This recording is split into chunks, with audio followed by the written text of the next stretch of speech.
How's it going, everyone? It's Hobby from Weather SpongeBob 1000 here. Today is March 5th, 2021, and I hope you guys are having a great day as today. We're going to talk about the potential major snowstorm pattern that I think could happen in the well, I shouldn't say the near future, but in the long range future. I'm talking about next week, late next week, where we could see a pattern that will promote more snowstorms throughout the United States. But before I begin, make sure to subscribe if you want to see more weather-related content. Make sure to like if you like this video. Make sure to turn on post notifications if you want to see even more weather-related content. So let's begin by taking a look at this map I made, which shows where exactly that the low pressure systems and will be located, where the jet stream is located. And as you can see, there's forecasted to be a jet stream dip next week. And when we see a jet stream dip right around winter time, it's still technically winter, even though we're around 15 days out from spring.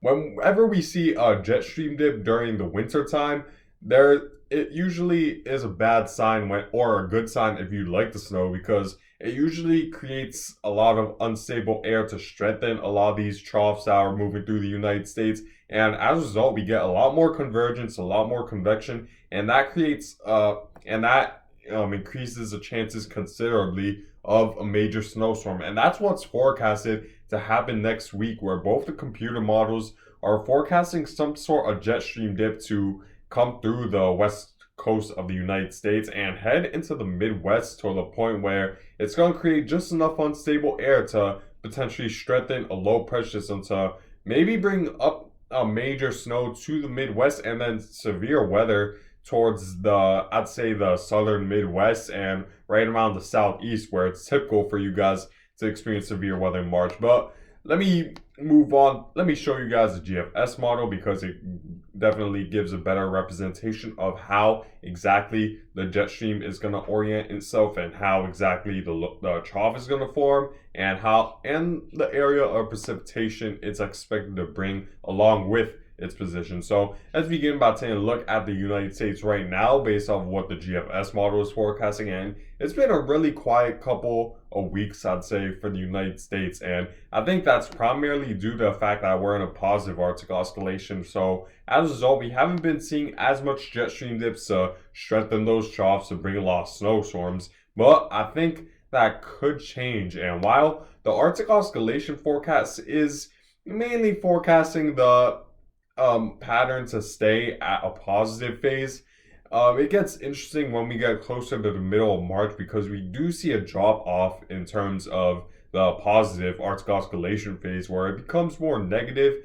And while it isn't entirely negative, most of the forecast models are still in the positive phase. There's at least a small dip in the positive phase threshold, as you can see right around middle March. And any small dip in the Arctic oscillation, in the positive Arctic oscillation, could make a big difference in terms of how many jet stream dips you experience. And I think as a result of this, there's gonna be a increased chance of a jet stream dip to happen next week. Well, it will happen, but it could potentially be a big jet stream dip that could bring major snow to the United States. So let's begin. And moving 48 hours from now, it's still mainly quiet. We do see some rain showers through the southeast. Maybe it could bring a isolated chance of a severe thunderstorm right around Louisiana and Mississippi. But for the most part, you guys should be good, mainly because there isn't a lot of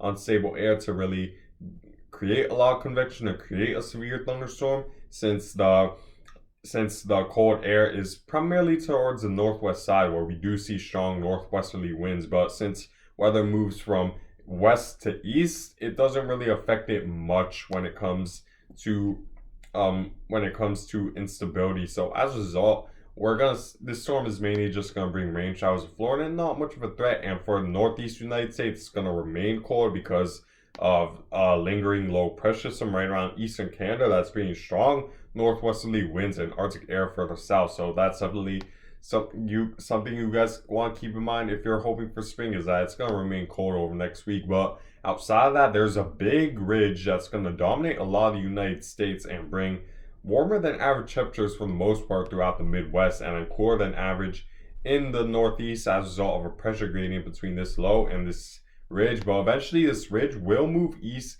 and along with this ridge, the jet stream dip will. There's going to be a jet stream dip that will move further east as a result of a weakness in ridging right around the Midwest, and that'll promote more troughs to get closer and closer to the east than it ever was comfortable with, thanks to the ridge I was just dominating. And you see that trough is coming from the Pacific, it's coming from the north, so there's a good chance that it's packing a lot of cold air with it since it was absorbing a lot of that Arctic air, and it's now moving further south to bring that Arctic air further south and along with the jet stream. So, and we do see a jet stream dip where we do see a decent amount of snow through the higher elevations of California, and this extends to the Rocky Mountains as well. And if we continue to move forward, you see that the jet stream dip at this point is very pronounced, and it's pretty much swallowing up the entire west and a little bit of the Midwest as well. Cold temperatures will interact with much warmer temperatures in the south and create just enough unstable air to at least create something and at least strengthen a trough a little bit. And you see a trough does strengthen as a result of this jet stream dip, where we do see the low pressure begin to strengthen a little bit, and then we do see a little bit of snow in Minnesota, but it isn't anything major. I'd say in certain areas in Minnesota it could be major, potential depending on how strong this low pressure system is. And keep in mind, guys, I'm forecasting this around 5 days out, so there's still a lot of things that could change with the forecasts, and it really all depends on how far south that jet stream dips, because if that jet stream dip is a little bit more pronounced and we see a little bit more unstable air, that could create a potentially major snowstorm in the Midwest, especially the northern Midwest. And if this jet stream dip moves a little bit further to the south and east, that could impact more of the southeast Midwest of the southern Midwest states. So you need to keep a close eye on this, because anytime when we see a jet stream dip, it could definitely create some problems, because that creates unstable air. Severe weather is certainly possible, and even going beyond this first trough that's going to move through and bring a decent amount of snow to the northern Midwest, we have to keep in mind that while the low pressure and the trough will move well to the northeast, the jet stream dip will still remain in the United States, and the GFS model is forecasting it to pretty much stay at its place. And we do see that cold air dip as far south as Arizona and California, and it's going to be very close to Mexico, where it's going to interact with a lot of that very warm and more water vapor filled air. And as a result, we're going to see more. This could pretty much set the stage for more low pressure systems to form. I'm going 180 hours out, which is a little bit beyond 7 days out. So yeah, there's still a ton of uncertainty, and I typically do not like to go beyond 5 days out. Even more so when we're talking about over 7 days out. But when we're talking about a big pattern change like this, I usually don't want to say anything that I don't want to forecast anything that's very specific beyond 5 days, because it gets very uncertain when we're talking about something specific. However, when it comes to a pattern change like a major jet stream dip or just a polar vortex that's expected to occur, it's something even beyond 5 days out you need to keep a close eye on, because it gets a little bit, because the certainty when forecasting some sort of pattern change is definitely more certain than something specific like a snowstorm and specifically where it's going to impact. But when we're talking, which is why I'm going around 7 days out, because I want to tell you guys that a pattern change could occur where likely will occur next week, where we're going to see a big jet stream dip, and that could set the stage for more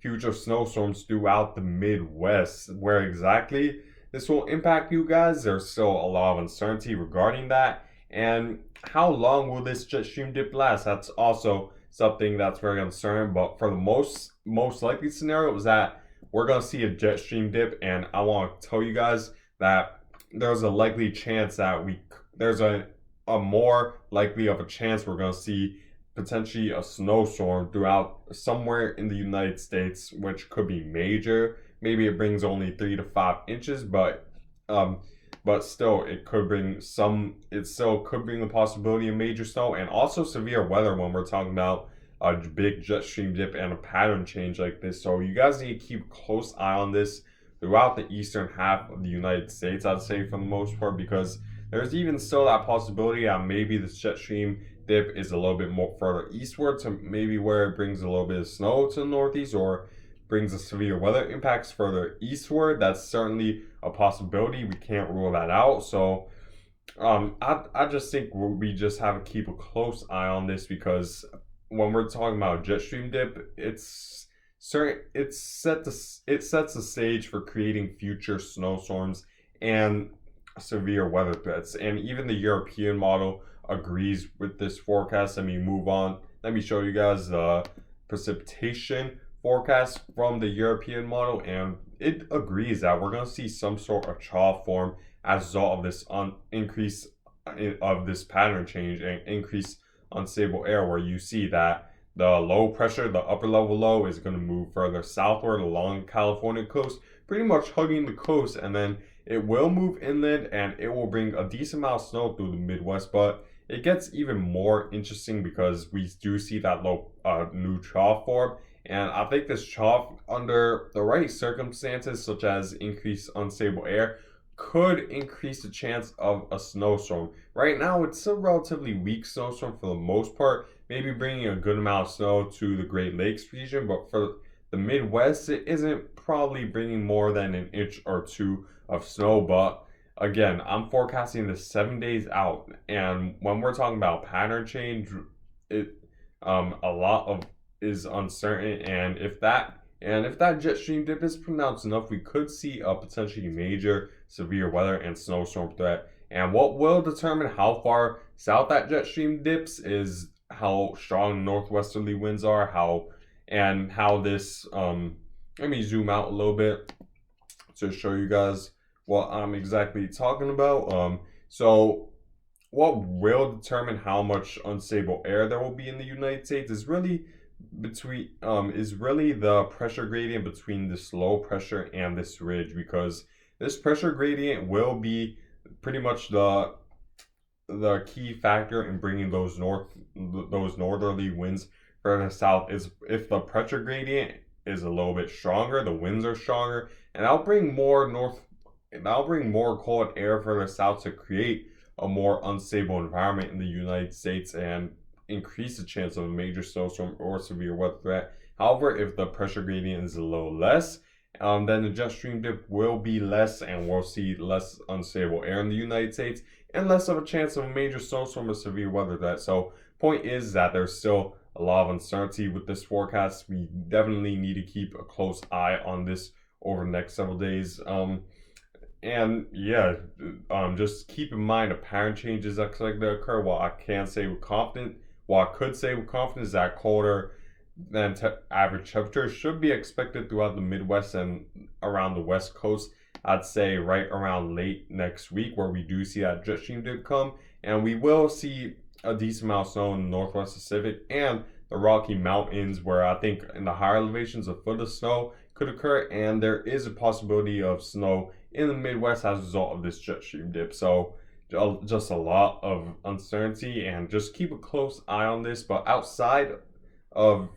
however, at least for the near future, you guys should be good for most of the United States. Maybe some snow in the Northwest Pacific, but that's about it, as there isn't much weather going on for a short-term future, which is definitely a good news for some of you, since I know this last February been rough with the amount of snowstorms we've been seeing. So it's definitely good to at least take a breather when it comes to weather for some of you guys. But anyways, guys, I thank you guys for watching. Make sure to subscribe if you want to see more weather-related content. Make sure to like if you like this video. Make sure to turn on post notifications if you want to see even more weather-related content. And I hope you guys have a good day.